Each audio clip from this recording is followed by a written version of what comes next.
It used to cost Jane Wanjiku 300 shillings a week to get to work and back.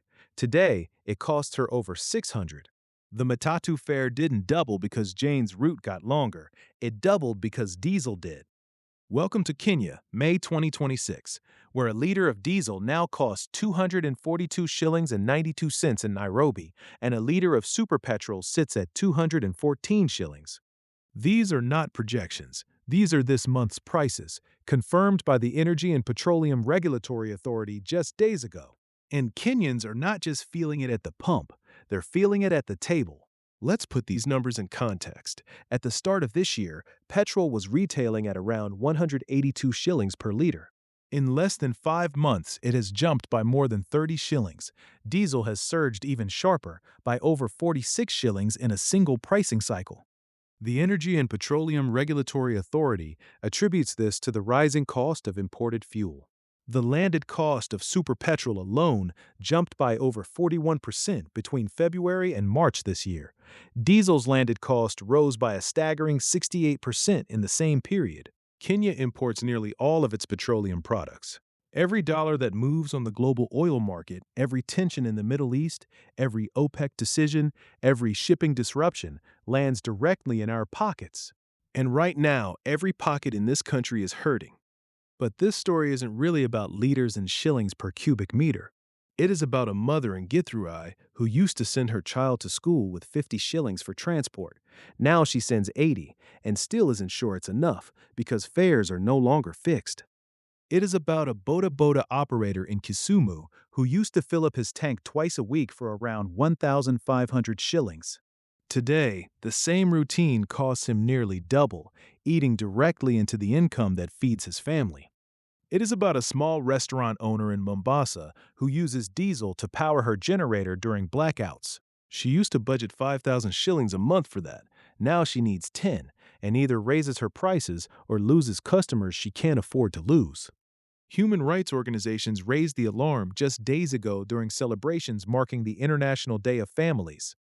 Elzira Arodi of the Reproductive Health Champions Organization warned that the fuel hike is now eating into family disposable income, not just through pump prices, but through a 50% surge in Matatu fares that has rippled across every household. The hiked fuel price is going to affect the cohesiveness of family units, she warned. And she is right. Here is how the math works in a typical Kenyan household. When diesel goes up, transport goes up. When transport goes up, food prices go up because every tomato, every bag of maize, every crate of eggs travels by road. When food prices go up, the household budget breaks. Kenya's own inflation data confirms this cascade.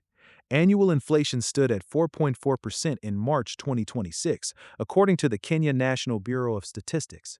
Food and non-alcoholic beverages, the biggest item in any household's budget, rose by 7.7% over the past year. Transport costs climbed by 3.8%. Together, food and transport account for more than half of the consumer price index basket. When both go up simultaneously, driven by the same cause, fuel, there is nowhere to hide in a household budget.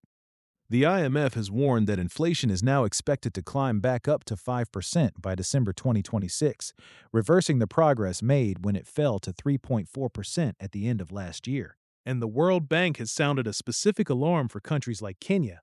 Spikes in fuel prices are especially concerning where fiscal space is constrained and debt burdens are already high, reducing government's ability to protect vulnerable households. That is a diplomatic way of saying the government may not be able to save you from this one. Kenyans have not accepted this quietly. Just days ago, protests erupted across several towns as the Transport Sector Alliance called a nationwide Matatu strike, bringing Nairobi, Mombasa, and Kisumu to a standstill. Commuters were left stranded. Many walked kilometers to work. Some didn't make it in at all. This is what fuel prices do when they reach crisis point. They don't just drain savings. They stop movement. They stop productivity. They stop the ordinary rhythm of a nation's daily life. Kenyans will tell you they've been here before. But with petrol at over 214 shillings, diesel at almost 243, and kerosene, the fuel of the poorest households, creeping back up after a brief pause, there is a very real fear that this time is different.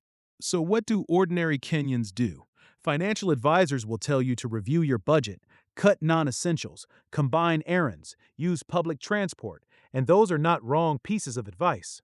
But there is something deeply unfair about asking a family earning 30,000 shillings a month to budget better when the price of getting their child to school has doubled through no fault of their own.